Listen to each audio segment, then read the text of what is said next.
Hello student, कैसे हो आप लोग। आई होप कि आप लोग स्टूडेंट अच्छे हैं और अपनी बोर्ड की तैयारी आप लोग अच्छे से कर रहे हैं। स्टूडेंट, जो आज का ये वीडियो है क्लास 12 सोशियोलॉजी यानी समाज शास्त्र के स्टूडेंट के लिए। आज की इस वीडियो में चैप्टर 1 जो आपका भारतीय समाज एक परिचय है, इस चैप्टर का सारा थ्योरी यानी पूरा एक्सप्लेनेशन करेंगे, वो भी हिंदी में। तो आज की इस वीडियो को आप लोग लास्ट तक ज़रूर देखिएगा, क्योंकि आज की इस वीडियो में सभी इंपॉर्टेंट जो टॉपिक हैं यानी इंपॉर्टेंट जो पॉइंट्स हैं, सभी पॉइंट्स को बताएंगे। ये पूरा चैप्टर आपका इसी वीडियो में पूरा हम ख़त्म कर देंगे, यानी सारी चीज़ें पढ़ेंगे इस चैप्टर की जो आपका समाज शास्त्र का है। तो आज की इस वीडियो को आप लोग लास्ट तक ज़रूर देखिएगा, सारी चीज़ें बताएंगे। तो चलिए वीडियो को शुरू करते हैं स्टूडेंट। उससे पहले आप चैनल पर नए तो चैनल को सब्सक्राइब जरूर कर लीजिएगा। वीडियो पसंद आता है वीडियो को भी लाइक कर लीजिए। देखिए, सबसे पहले क्या है समाज शास्त्र। सभी को पता होगा हम हर एक सब्जेक्ट की चैप्टर वाइज तैयारी करा रहे हैं ताकि सारा चीज़ें आपका क्लियर रहे। तो देखिए, जो आपका समाज शास्त्र का फर्स्ट चैप्टर है भारतीय समाज एक परिचय। जैसा कि आप नाम में ही देखा जा सकता है कि भारतीय समाज यानी समाज के बारे में है। जैसे समाज शास्त्र है तो एक सामाजिक यानी हमारे जो गाँव समाज में जो समाज में लोग रहते हैं उन्हीं के बारे में बताया गया है। तो ये जो समाज शास्त्र है, समाज शास्त्र क्या है, इसका सबसे पहले हम परिभाषा देख लेते हैं। बहुत ही आसान परिभाषा है, कोई भी जान सकता है। ये क्या होता है, स्कूल तथा कॉलेज में ज़्यादा नहीं, आपके घर में ही आपके समाज में ही सीख जाते हैं। तो ये जो चैप्टर है उसी के आधार पर आपके समाज के बारे में है, आप लोगों के बारे में, आपके परिवार के बारे में है। तो उन्हीं के आधार पर भारतीय समाज एक परिचय बनाया गया है। तो देखिए, जो समाजशास्त्र का परिभाषा है, शॉर्टकट में परिभाषा है।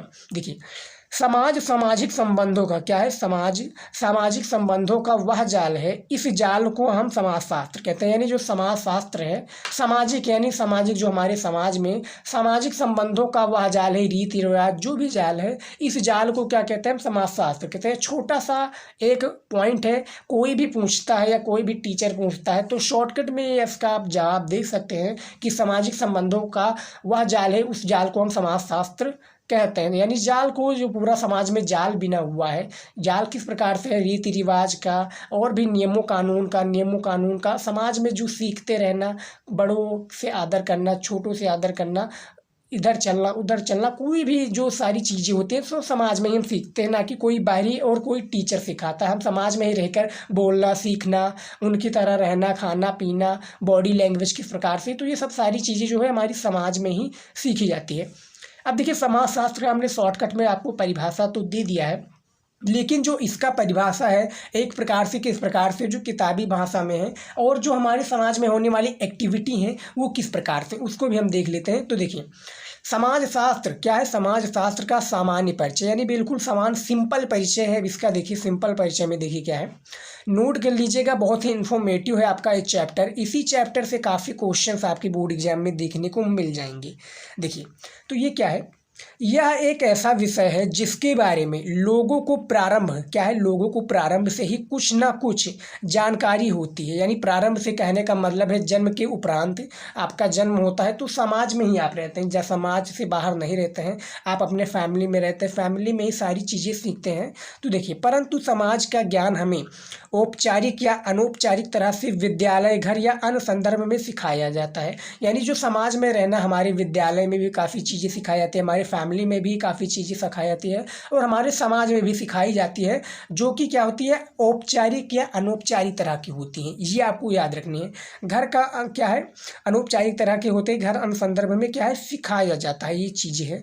उसके बाद में देखिए क्या है, दूसरे पॉइंट में, हम प्रथम कक्षा क्या है, हम प्रथम कक्षा के किसी बच्चे से ये अपेक्षा नहीं करते कि वो इतिहास क्या है, इतिहास, भूगोल, मनोविज्ञान या अर्थशास्त्र जैसे विषयों के बारे में पहले से ही कुछ जानता हो। लेकिन फिर भी ये अपेक्षित है क्या है, लेकिन फिर भी ये अपेक्षित है समाजशास्त्र के विषय में पूर्व ज्ञान या स्वयं के द्वारा क्या है, समाजशास्त्र के विषय में पूर्व ज्ञान या स्वयं के द्वारा प्राप्त किया गया सहज ज्ञान समाजशास्त्र के लिए बाधक अथवा सहायक दोनों हो सकता है।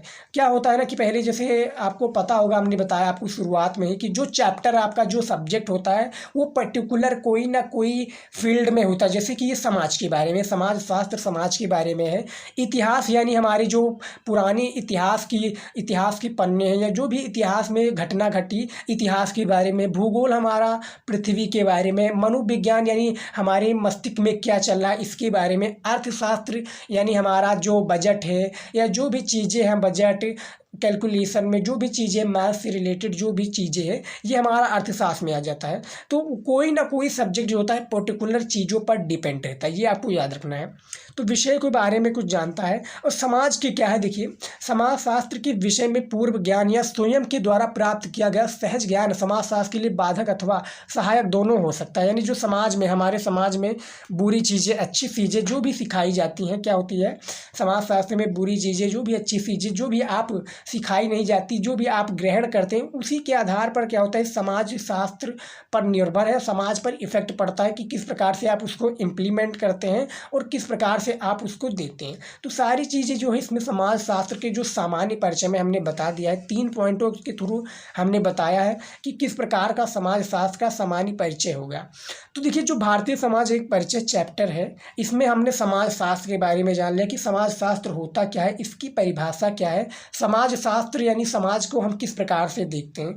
तो ये आपका समाज शास्त्र का सामान्य परिचय में भी हमने पूरी जानकारी आपको दे दिया है। अब चलिए देखते हैं जो हमारा अगला टॉपिक है वो क्या आता है। ये स्टूडेंट हमारा जो अगला अब टॉपिक आ चुका है क्या है, समाज शास्त्र निष्पक्ष वैज्ञानिक सत्य के रूप में। यानी जो समाज शास्त्र है, समाज शास्त्र का हमने सामान्य परिचय पढ़ा है, उसी के आधार पर क्या है समाज शास्त्र निष्पक्ष वैज्ञानिक सत्य के क्या है रूप में, सत्य के रूप में है। अब देखिए जो निष्पक्ष वैज्ञानिक यहाँ पर आप देख सकते हैं निष्पक्ष वैज्ञानिक के रूप में बताया जा रहा है। तो इसमें देखिए पॉइंट क्या कह रहा है आप इसको समझिएगा क्योंकि जो चैप्टर है आपका काफ़ी ज़्यादा इंपॉर्टेंट है।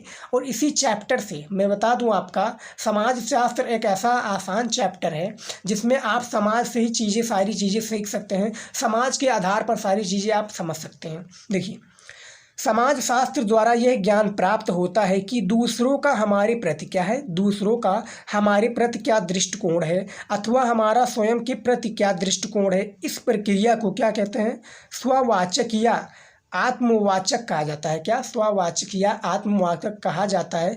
परंतु ये भी क्या है स्वनिरीक्षणी क्या है, परंतु यह भी स्वनिरीक्षणी आलोचनात्मक होना चाहिए। इसमें समीक्षा अधिक और आत्ममुग्धता यानी क्या है आत्ममुग्धता कम होनी चाहिए, जिसको हम कहते हैं सेल्फ ऑब्जर्वेशन।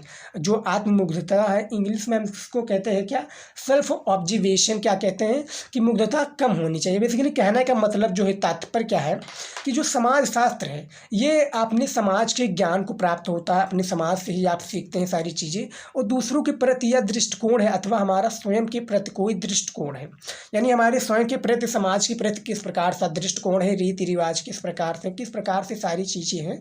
तो ये दृष्टिकोण प्रति क्या है अथवा हमारे स्वयं के प्रति दृष्टिकोण है। इस प्रक्रिया को क्या कहा जाता है, स्ववाचक और आत्मवाचक कहा जाता है। परंतु ये स्वनिरीक्षणी आलोचनात्मक होना चाहिए। इसमें समीक्षा अधिक और आत्ममुग्धता यानी सेल्फ ऑब्जर्वेशन कम होना चाहिए। तो ये आपका समाज शास्त्र निष्पक्ष जो वैज्ञानिक के रूप में या वैज्ञानिक सत्य के रूप में है, ये कुछ इस प्रकार से है समाज शास्त्र की परिभाषा। अब उसके बाद में देखिए क्या है सामाजिक संरचना, बहुत ही ज़्यादा इंपॉर्टेंट है सामाजिक संरचना। अब इसमें देखिए क्या है सामाजिक संरचना यानी जो समाज की संरचना हुई वो किस प्रकार से हुई, हमारे समाज में सामाजिक रूप से किस प्रकार से लोग रहते हैं, किस प्रकार से सामाजिक संस्था है, हमारे भारतवर्ष में किस प्रकार से लोग रहते हैं। तो सारी देखिए पॉइंट के थ्रू बताया गया है, पॉइंट में देख सकते हैं। इसी प्रकार से आपको बोर्ड एग्जाम में भी लिखना रहेगा। तो हम आगे आपको इंपॉर्टेंट जो क्वेश्चन बताएंगे, आगे हमारा आने वाला जो भी वीडियो रहेगा सारी वीडियो में हमने आपको बताएंगे। लास्ट में जो आपका जब बोर्ड एग्जाम होगा तो उसमें हम आपको कॉपी लिखने का तरीका भी बताएंगे ताकि सारी चीज़ें आपको पता रहे। और यदि आपको वीडियो अच्छा लग रहा है तो वीडियो को आप लाइक ज़रूर कीजिएगा स्टूडेंट, क्योंकि हम मेहनत कर रहे हैं और बहुत ही ज़्यादा मेहनत कर रहे हैं आपके लिए। आपकी भी एक रिस्पॉन्सिबिलिटी बनती है कि आप मेहनत कीजिए। देखिए भारतीय समाज और संरचना एक सामाजिक नक्शा प्रदान करता है जिसमें आप अपने निवास अर्थात क्या है, आप अपने जो निवास अर्थात स्थान का पता लगा सकते हैं। पॉइंट एक थ्रू में इसमें बताया गया कि जो भारतीय समाज है ये सामाजिक नक्शा है, यानी सामाजिक नक्शा की प्रदान करता है, जिसमें आप अपने निवास जो अपना घर है अर्थात स्थान का पता लगा सकते हैं कि किस आधार पर कौन से समाज में हमें संरचनात्मक और प्रदान करना चाहिए, हमें किस प्रकार से स्थान पर रहना चाहिए, उस प्रकार से समाज की बारे में समझना चाहिए। तो सामाजिक संरचना में ये है। उसके बाद में पॉइंट में देखिए दूसरा जो पॉइंट है हमारा, सामाजिक नक्शे क्या है, सामाजिक नक्शे से ये पता लगाना उपयोगी हो सकता है कि समाज से दूसरों के संबंध में क्या है, जो समाज से दूसरों के संबंध में आपकी स्थिति क्या है। उदाहरण के रूप में हम देख सकते हैं कि मान लीजिए कि आप असम में रहते हैं, यानी एग्जाम्पल के तौर पर आप समझिए कि मान लीजिए आप क्या है असम में रहते हैं। यदि आप भारत के भौगोलिक मानचित्र वाली यानी मैप में देखें तो आप अपने क्या है राज्य असम के पूर्वोत्तर भारत के एक कोने में अवस्थित पाएंगे। यानी क्या है, आप देख सकते हैं मैप में जो होता है, मैप कुछ आपका इस प्रकार से रहता है। मैं आपको बता के दिखा देता हूँ। आप मैप देख सकते हैं, वीडियो में आप देख सकते हैं मैप किस प्रकार से है। मैप में आप देख सकते हैं कि कोने पर आपका यानी क्या है, कोने पर आपका असम दिखाया जाता है, यानी बांग्लादेश के बगल में क्या है, बांग्लादेश के बगल में आपका क्या दिखाया जाता है, असम राज्य को दिखाया जाता है कि क्योंकि भारत का है। तो क्या होता है, आप पाएंगे क्या है, असम को पूर्वोत्तर राज्य एक अवस्थित पाएंगे। इसके साथ साथ पूर्वोत्तर भारत के अन्य राज्यों की स्थिति, सीमा, संपर्क आदि को आप भली भांति समझ सकते हैं, जो कि असम में है और जो भी सारी चीज़ें हैं उसमें है, असम में है। तो ये सारी चीज़ें असम और जो भी राज्य हैं आप देख सकते हैं। तो ये सारी चीज़ें आपको भली बात समझ में आ सकते हैं। ये आप याद रखिएगा, आप ही के लिए सबसे ज़्यादा ये इम्पोर्टेंट होगा सामाजिक संरचना। चलिए देखते हैं अगला हमारा टॉपिक क्या है। देखिए अब हमारा आ गया अगला टॉपिक, व्यक्तिगत पहचान। यानी अभी जो हम पढ़ रहे हैं किसके बारे में पढ़ रहे हैं, याद रखिएगा, समाज का सामान्य परिचय। तो उसी का जो पॉइंट है यानी कुछ हेडिंग्स हैं उसी के बारे में पढ़ रहे हैं। उसके बाद में हम आपको आगे बताएंगे कि और भी क्या पॉइंट है। यानी आपको पता होगा कि जो सामाजिक का या समाज शास्त्र का जो सामान्य परिचय है उसी में ये सारे पॉइंट हैं, और पॉइंटों को भी समझना जरूरी है क्योंकि बोर्ड एग्जाम में क्या होता है, इसी से आपका सारे चीज़ें पूछे जाते हैं। अब जैसे यहाँ पर व्यक्तिगत पहचान के रूप में कुछ बताया गया है, क्या है व्यक्तिगत पहचान के रूप में। अब इसमें देखिए क्या है, प्रसिद्ध अमेरिकी समाजशास्त्री क्या है, प्रसिद्ध अमेरिकी समाजशास्त्री सी राइट के अनुसार क्या है, सी राइट के अनुसार समाजशास्त्र आपकी व्यक्तिगत परेशानियों एवं सामाजिक मुद्दों क्या है, सामाजिक मुद्दों के बीच की कड़ियाँ एवं संबंधों को प्रदर्शित करने में मदद करता है। जो सी राइट के अनुसार जो क्या होता है, समाजशास्त्र जो है ये व्यक्तिगत परेशानियां यानी वैज्ञानिक है, सी राइट मीन्स। ऐसे ही बोर्ड एग्जाम में आपका पूछा जा सकता है, जो आपका अति लघु उत्तरीय क्वेश्चन होता है कि क्या है, सी राइट के अनुसार बताइए, या ग्रिफ्थ टेलर के अनुसार बताइए, या उनके अगस्त कॉम्ट के अनुसार बताइए। तो समाजशास्त्र के जो जनक है, कितने स्टूडेंट को पता है कि समाजशास्त्र के जनक कौन है, कॉमेंट में ज़रूर बताइएगा। नहीं पता है तो मैं बता दूं, समाजशास्त्र के जनक आपके हो जाएंगे कौन, अगस्त काम्ट। अगस्त काम्ट समाजशास्त्र के जनक हो जाएंगे, शॉर्टकट में उनका नाम रख लीजिए। क्या है, तो देखिए सामाजिक मुद्दों के बीच की कड़ियों का एवं संबंधी को प्रदर्शित करने में मदद करता है कौन, मदद करता है समाजशास्त्र। ये आपको जानकारी याद रखनी चाहिए। उसके बाद में देखिए दूसरे पॉइंट में भी आपका कुछ आ सकता है। देखिए दूसरे पॉइंट में क्या है, व्यक्तिगत परेशानियों से मिल्स का तात्पर्य, यानी जो व्यक्तिगत परेशानियां हैं इनकी मिल्स का तात्पर्य क्या है कि विभिन्न प्रकार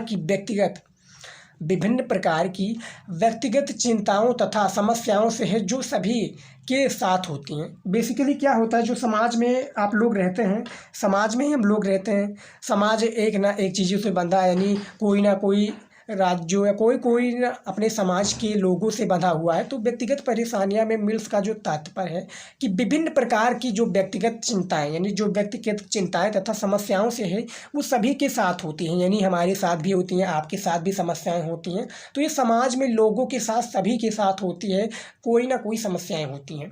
तो ये व्यक्तिगत पहचान में आप देख सकते हैं जो है सारा चीज़ है, सारा पॉइंट है, पॉइंट के थ्रू आपको समझाना पड़ेगा। सारा थ्योरी हम कंप्लीट कर देंगे आपका। और आपको पता ही होगा कि हम इस समय सीरीज चला रहे हैं जिसमें कि हम हर एक चैप्टर का, आपका हर एक सब्जेक्ट का हर एक चैप्टर हम आपका थ्योरी कंप्लीट कराएंगे। उसके बाद में हम सारा जो इम्पोर्टेंट क्वेश्चन है, ऑब्जेक्टिव, सब्जेक्टिव, लॉन्ग, सारी चीज़ें हम आपको उसके बाद में बताएंगे। लेकिन सबसे पहले आपको थ्योरी समझना पड़ेगा। यही आपका थ्योरी के आधार पर ही आप कॉपी, सब्जेक्ट या कोई भी आप नोट्स बनाना चाहें तो आप बना सकते हैं। अब देखिए हमारा जो अगला आ जाता है, जो अगला हमारा टॉपिक है, ये आपको याद रखना है, पॉइंट है एक परिचय का परिचय। क्या है? एक परिचय का परिचय। अब इसमें देखिए क्या है, भारतीय समाज के आधुनिकीकरण। भारतीय समाज की आधुनिकीकरण में मुख्य रूप से समाजवाद, औद्योगिकरण, प्रजातंत्र, धर्मनिरपेक्षता, व्यक्तिगत स्वतंत्रता तथा मूलभूत अधिकार के मॉडल शामिल हैं। ये देख सकते हैं क्या है कि जो भारतीय समाज है वो आधुनिकीकरण में मुख्य रूप से समाजवाद, औद्योगिकरण, प्रजातंत्र, धर्मनिरपेक्षता, व्यक्तिगत और स्वतंत्रता तथा मूलभूत अधिकार के मॉडल शामिल हैं। जो किस प्रकार से ये सारे जो मॉडल शामिल हैं वो स्वतंत्रता तथा मूलभूत अधिकार में शामिल हैं, ये आप समझ सकते हैं। उसके बाद में देखिए, भारत में स्थापित जो परंपरागत ढांचे हैं, जो भारत में स्थापित परंपरागत ढांचे में अनेक तत्वों के माध्यम से परिवर्तन किया गया है। क्या है? अनेक जो तत्व है इसमें परिवर्तन किया गया है, जैसे समानता, स्वतंत्रता तथा सार्वभौमिक मताधिकार। क्या है? मताधिकार जो लोकतंत्र की स्थापना में महत्वपूर्ण भूमिका निभाते हैं। तो जो एक परिचय का परिचय इसमें बेसिकली बताया क्या गया है, आप समझ सकते हैं कि जो भारत में स्थापित परंपरागत ढांचे यानी समाज में जो ढांचे हैं अनेक तत्वों के माध्यम में परिवर्तन किए जाते हैं, यानी अनेक तत्वों के जो माध्यम में परिवर्तन किए जाते हैं, जैसे समानता, स्वतंत्रता, सार्वभौमिक स्थान, मताधिकार और लोकतंत्र की स्थापना में महत्वपूर्ण भूमिका निभाते हैं समाज के लोग। क्या है? समाज के लोग ये महत्वपूर्ण भूमिका निभाते हैं। एक परिचय का परिचय में आप देख सकते हैं किस प्रकार से बताया गया है। बोर्ड एग्जाम में पूछा जा सकता है इस प्रकार से भी कि एक परिचय का प्रकाश डालिए। एक परिचय में क्या होता है, एक पॉइंट बताइए या 2 लाइनों में बताइए। तो एक परिचय का परिचय में ये आप देख सकते हैं सारी चीज़ें इसमें बताई गई हैं, जो कि हमने आपको ऑलरेडी बता चुका हूँ कि क्या है, व्यक्तिगत स्वतंत्रता, मूलभूत अधिकार। हर व्यक्ति यानी जो समाज के हर व्यक्ति हैं उनका एक मूल अधिकार है, उनका स्वतंत्रता है, उनका वोट डालने का अधिकार है, स्वतंत्रता है, समानता है, सार्वभौमिक स्थान है। तो सारी चीज़ें जो है महत्वपूर्ण भूमिका निभाती है समाज में। तो एक परिचय के परिचय में हमने बता दिया। अब चलिए देखते हैं अगला हमारा क्या आ जाता है। अगला जो हमारा टॉपिक है या पॉइंट है, अब हमारा अगला टॉपिक आ चुका है राष्ट्रीयता यानी समाज शास्त्र। समाज शास्त्र आपको नाम से ही पता चल रहा होगा कि समाज के बारे में हम आपको शुरुआत में ही बताएं कि सामाजिक संबंधों का वह जाल, उस जाल को हम समाज शास्त्र कहते हैं। तो समाज शास्त्र क्या होता है? आपकी समाज के बारे में होता है, आपके अपने बारे में होता है, आपके फैमिली के बारे में होता है, और आसपास के जो समाज है, भारत के जो कल्चर है, भारत के जो समाज में लोग रहते हैं वो किस प्रकार से लोग रहते हैं, ये राष्ट्रीयता और समाज शास्त्र में ही आपका सारा आता है। अब राष्ट्रीयता के आधार पर हम देखें तो राष्ट्रीयता किसे कहते हैं? राष्ट्रीयता से आपका तात्पर्य क्या है, जो कि समाज शास्त्र के शब्दों में दिया गया है। अब यहाँ पर देखिए, राष्ट्रीयता किसी व्यक्ति और राज्य की, क्या है, राष्ट्रीयता किसी व्यक्ति और राज्य के मध्य एक कानूनी संबंध है। राष्ट्रीयता राज्य को व्यक्ति के ऊपर कुछ अधिकार प्रदान करती है। ये अधिकार एवं कर्तव्य अलग अलग राज्यों में अलग अलग हैं। आपकी राष्ट्रीयता उस देश में है जहाँ से आप संबंधित हैं, जैसे भारतीय, अमेरिकी, रूसी सभी राष्ट्रीयताएं हैं। अब जैसे यहाँ पर राष्ट्रीयताएं की बात हो रही है, राष्ट्रीयता की बात हो रही है, तो राष्ट्रीयता किस प्रकार से हम समझेंगे? देखिए, किसी व्यक्ति और राज्य के मध्य एक कानूनी संबंध है, यानी कोई भी व्यक्ति है उस राज्य का, जैसे हम उत्तर प्रदेश के हैं प्रेजेंट टाइम में, तो हर व्यक्ति का उस राज्य के वर्त एक कानून है, उस कानून का उल्लंघन नहीं करना है। राष्ट्रीयता राज्य के व्यक्ति के ऊपर कुछ अधिकार प्रदान करते हैं कि ये आपका अधिकार है, उत्तर प्रदेश का ये अधिकार है, प्रदान करते हैं, उस सरकार का ये अधिकार है। और ये कर्तव्य अपने अलग अलग राज्यों में अलग अलग प्रकार की राष्ट्रीयता से होती हैं कि उत्तर प्रदेश की राष्ट्रीयता ये है, बिहार की राष्ट्रीयता ये है, राजस्थान की राष्ट्रीयता ये है। तो उस देश से है जहाँ से हम प्यार करते हैं, हमारा भारत देश है, तो संबंधित जैसे भारतीय, अमेरिकी, रूसी सभी राष्ट्रीयताएं हैं, जो कि अलग अलग देश के अलग अलग राष्ट्रीयता है, अलग अलग राज्य की राष्ट्रीयता है। तो सारी चीज़ें राष्ट्रीयता के ऊपर ही निर्भर रहती है। बात करेंगे वर्ग के बारे में, यानी जो हमारा पॉइंट है, ये टॉपिक है, वर्ग है। वर्ग किसे कहते हैं? वर्ग से हमारा तात्पर्य क्या है समाज शास्त्र के विषय में? तो देखिए, वर्ग किसे कहते हैं, सबसे पहले हम वर्ग को समझेंगे, क्योंकि आपका बोर्ड एग्जाम में पूछा जाएगा कि वर्ग कितने प्रकार के होंगे, तो ये भी हम आपको बताएंगे। इससे देखिए, भारत में मध्य वर्ग का और विकास हुआ। क्या है? भारत में मध्य वर्ग का और विकास हुआ। वर्ग अर्जित परिस्थिति पर आधारित होता है। इसका मुख्य आधार आर्थिक होता है। व्यक्ति अपनी योग्यता, क्या है, जो व्यक्ति है अपनी योग्यता, शिक्षा एवं ज्ञान द्वारा वर्ग में अपनी स्थिति उच्च कर सकता है। ये 3 भागों में बांटा गया है, यानी जो वर्ग होता है बेसिकली 3 भागों में बांटा गया है। निम्न वर्ग, निम्न वर्ग, मध्यम वर्ग और उच्च वर्ग। अब देखिए वर्ग, देखिए आप देख सकते हैं वर्ग का परिभाषा क्या होता है कि जो मध्यम वर्ग और विकास हुआ है, वर्ग अर्जित परिस्थिति पर क्या है आधारित होता है। इसका मुख्य आधार आर्थिक होता है, यानी आर्थिक होता है, और व्यक्ति अपनी योग्यता यानी शिक्षा एवं ज्ञान के द्वारा, शिक्षा और ज्ञान के द्वारा वर्ग में अपनी स्थिति पर उच्च स्थान या उच्च कर सकता है। तो देखिए निम्न वर्ग, मध्यम वर्ग, उच्च वर्ग क्या होता है इसको भी समझ लेते हैं। यदि आपका बोर्ड एग्जाम में पूछा जाएगा कि वर्ग किसे कहते हैं, वर्ग कितने प्रकार के होते हैं, वर्ग के कितने प्रकार हैं, वर्ग के तीनों प्रकार के बारे में आप स्पष्टता लिखिए। तो निम्न वर्ग क्या है, मध्यम वर्ग क्या है और उच्च वर्ग क्या है, तीनों के बारे में आपको पॉइंट के हिसाब से पूरा आपको जानकारी लिखनी होगी। अब देखिए निम्न वर्ग यानी निम्न वर्ग के एक लोग आते हैं, जैसे हम लोग मध्यम वर्ग के लोग हैं, एक उच्च वर्ग के लोग आते हैं। तो ये टोटली क्या होता है, निम्न वर्ग के हमसे भी नीचे, मध्यम वर्ग यानी हम लोग जो हैं, उच्च वर्ग यानी हमसे भी जो ऊपर हैं। तो ये वर्ग के कैटेगरी में आते हैं। वर्ग तीन प्रकार के होते हैं। वर्ग किसे कहते हैं हमने बता दिया है। ये वर्ग के परिभाषा है, जो कि वर्ग में क्या होता है, निम्न वर्ग, मध्यम वर्ग, उच्च वर्ग, तीन प्रकार हैं। ये आपको याद रखना है। ये आपका ऑब्जेक्टिव क्वेश्चन में भी काफ़ी बार पूछा गया है। अब देखिए समुदाय, हमने वर्ग के बारे में पढ़ लिया, राष्ट्रीयता के बारे में पढ़ लिया। अब हमारा आ जाता है समुदाय। ये आपका फर्स्ट चैप्टर का सारा इंपॉर्टेंट टॉपिक्स है। हमने आपको जैसे शुरुआत में ही बता दिया था कि इस चैप्टर का सभी थ्योरी कंप्लीट कर देंगे, वो भी वन शॉर्ट वीडियो में, यानी ओनली वन ही आपका वीडियो काफ़ी है इस चैप्टर के लिए। तो देखिए जो समुदाय है, समुदाय किसे कहते हैं, यदि आप लिखना चाहें तो कॉपी में आप लिख सकते हैं, आप इसका नोट्स भी बना सकते हैं। नहीं तो आप हमारे वेबसाइट पर जाइए, वेबसाइट का नाम है शिवम स्टडी नॉलेज। आपको डिस्क्रिप्शन में लिंक मिल जाएगा, नहीं तो आप गूगल पर सर्च कीजिएगा शिवम स्टडी नॉलेज, आपको हमारा वेबसाइट दिख जाएगा। वहाँ पर हम आपको फ्री में नोट्स दे रहे हैं, आप जाकर फ्री में डाउनलोड कर सकते हैं। सभी सब्जेक्ट का फ्री में आप नोट्स डाउनलोड कर सकते हैं। उसके लिए हम कोई भी चार्ज नहीं लेते हैं, आप जाकर easily free of cost download कर सकते हैं। नहीं तो आप हमें इंस्टाग्राम पर कमेंट कीजिए या मैसेज कीजिए, वहाँ पर भी हम इसका फ़ोटो आपको प्रोवाइड कर देंगे। लेकिन सबसे पहले आप वीडियो में समझ लीजिए, वीडियो समझिए, वीडियो का टॉपिक क्या है उसको समझिए, जो मैं समझा रहा हूँ उसको समझने की कोशिश कीजिए, तभी आपको चैप्टर के थ्योरी के बारे में पता चलेगा।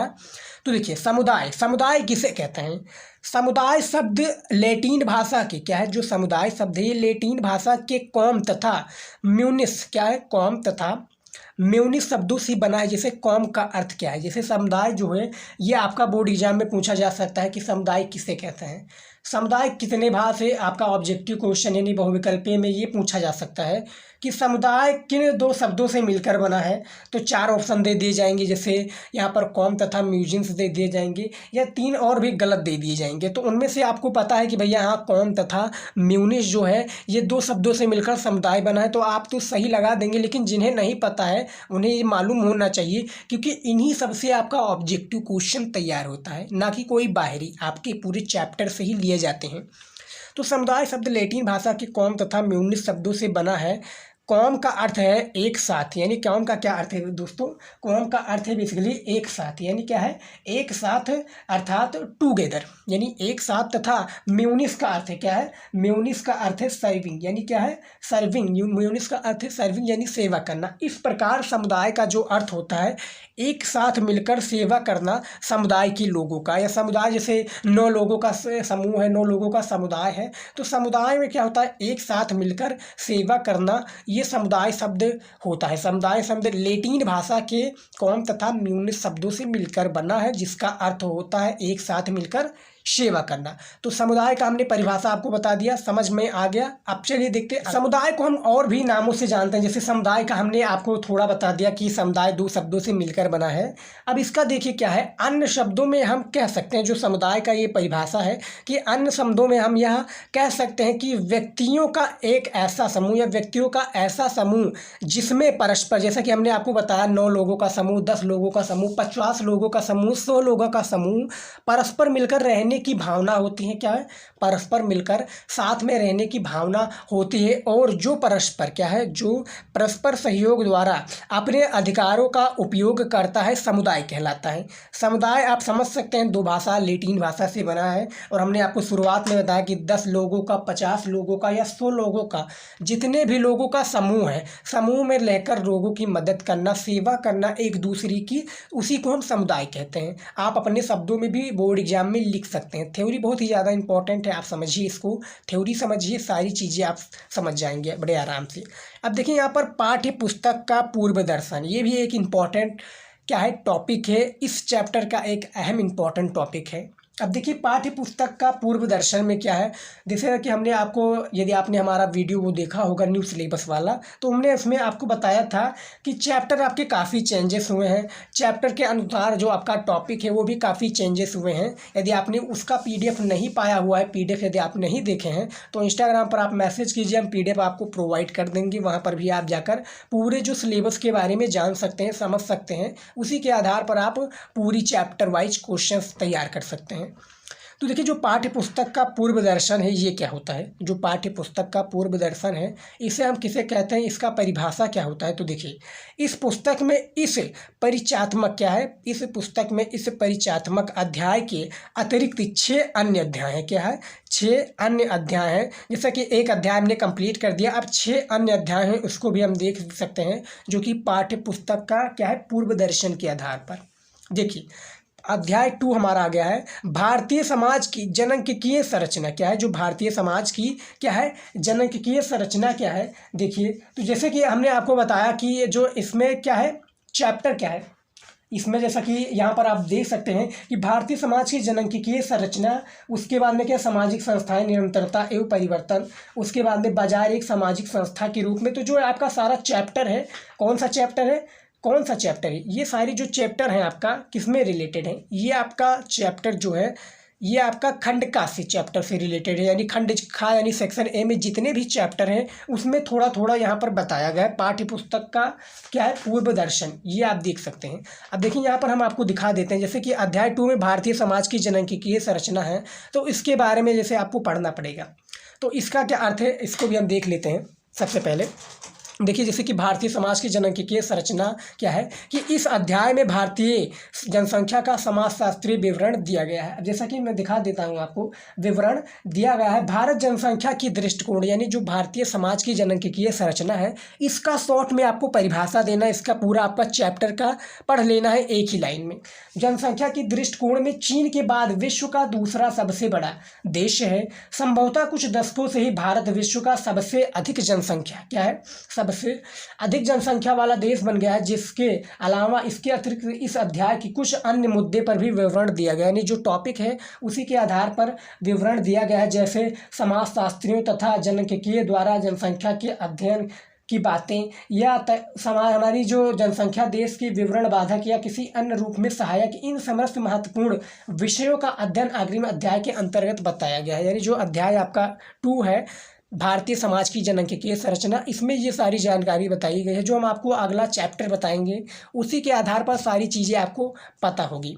तीसरा जो हमारा अध्याय है, यानी जो चैप्टर है, सामाजिक संस्थाएं, निरंतरता एवं परिवर्तन। अब इसको किसे कहते हैं, शॉर्ट में हम समझ सकते हैं कि इस अध्याय में मुख्यतः भारतीय समाज के आधारभूत रचना खंडों के रूप में जाति, जनजाति तथा परिवार जैसी सामाजिक संस्थाओं का विवरण प्रस्तुत किया गया है। भारतीय समाज में पाई जाने वाली जाति व्यवस्था हमेशा विद्वानों के आकर्षण का विवरण या विषय रही है, इसलिए इस अध्याय में जाति के अर्थ तथा इसमें हुए परिवर्तनों का अध्ययन आवश्यक है। तो ये इसमें बाजार क्या है, सामाजिक संस्थाएं, निरंतरता एवं परिवर्तन में ये सारी चीज़ें आपको पढ़नी रहेंगी। उसके बाद में देखिए क्या है, अध्याय 4 में बाजार एक सामाजिक क्या है, संस्था के रूप में। चैप्टर आपका 4 है, बाजार एक सामाजिक संस्था के रूप में। तो इसका क्या कहते हैं, इसको शॉर्ट में हम समझ सकते हैं कि क्या है, बाजार नामक सामाजिक सांस्कृतिक आयामों को जानने का प्रयास किया गया है। बाजार ही पूरे विश्व इतिहास में परिवर्तन लाने का क्या है, प्रबल अभिकरण रहा है। बाजार ने पहले उपनिवेशवाद के माध्यम से क्या है, तत्पश्चात विकासशील नीतियों द्वारा विश्व में त्वरित परिवर्तन को जन्म दिया। परंतु अध्याय में मुख्य रूप से बात का विवेचना किया गया जो कि भारत में क्या है, बाजार एवं सामाजिक संस्था यानी बाजार के रूप में सामाजिक संस्था का क्या महत्व है, इसमें ये बताई गई है। उसके बाद में देखिए क्या है, अध्याय नंबर आपका 5 में यानी जो 5वां नंबर आपका चैप्टर है, खंड का सामाजिक विषमता एवं बहिष्कार का स्वरूप। जो सामाजिक विषमता है इसका बहिष्कार का स्वरूप क्या है, इसको भी हम देख लेते हैं। पहले देखिए, इस अध्याय में भारतीय समाज में पाई जाने वाली सामाजिक क्या है, पाई जाने वाली सामाजिक विषमता तथा बहिष्कार की स्थिति का अध्ययन प्रस्तुत किया गया है। भारतीय समाज के अंदर जाति, जनजाति तथा लिंग अथवा अन्यथा सक्षम लोगों के संदर्भ में विषमता प्रयास किया गया है कि किस प्रकार से कुख्यात जाति व्यवस्था ने कुख्यात जाति व्यवस्था समाज में विभाजन के अन्याय को बढ़ावा दिया है। जाति जिस प्रकार से अपने अनुसार सारी चीज़ें करती हैं, इसमें संबंधित प्रत्यक्ष मुद्दों और समस्याओं को जानने का प्रयास किया गया जो कि सामाजिक विषमता एवं बहिष्कार है। तो हम हर एक चैप्टर का थ्योरी कंप्लीट कराएंगे, तो वीडियो में बने रहिएगा और चैनल पर सब्सक्राइब कर लीजिए, नोटिफिकेशन को दबा दीजिए ताकि आपको हमारी कोई भी वीडियो मिस ना कर दें। सभी वीडियो देखिए, सभी चैप्टर का हम इंपॉर्टेंट चैप्टर, सभी सब्जेक्ट के इंपॉर्टेंट चैप्टर को कंप्लीट कराएंगे। अब देखिए अध्याय 4 भी हमारा है क्योंकि अध्याय 4 भी काफ़ी ज़्यादा इंपॉर्टेंट है स्टूडेंट। तो अध्याय 4 में क्या है आपका अध्याय 6 जो आपका है सांस्कृतिक विविधता की चुनौतियाँ। अब ये क्या है, देखिए इस अध्याय में सबसे बड़ी चुनौतियों का अध्ययन किया गया जो कि भारतीय समाज में पाई जाने वाली विविधता के कारण उत्पन्न करता है। क्या है, इस अध्याय में हमें अपनी सामान्य सुविधाजनक चिंतन के तरीकों को छोड़कर बाहर निकलने के लिए प्रेरित किया गया है। पारस पे तो हमारा टोटली जो हो गया क्या है, दूसरा हो गया, तीसरा हो गया, चौथा हो गया, 5वां हो गया, 6वां हो गया। अब एक और बचता है जो कि 7वां है। अब 7वां क्या है उसको भी हम देख लेते हैं, उसको भी हम समझ सकते हैं। देखिए 7वां हमारा आ जाता है परियोजना कार्य के लिए शुरुआत सुझाव। जो क्या है, परियोजना मैं लिख देता हूं आपका,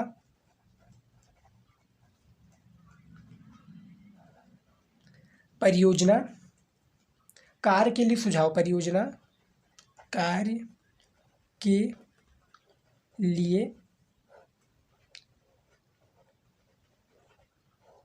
सुझाव। ये भी आपका टोटली जो खंड का में 7 चैप्टर है, 7 चैप्टर में आपको ये समझना जरूरी है कि पूरी जानकारी क्या है।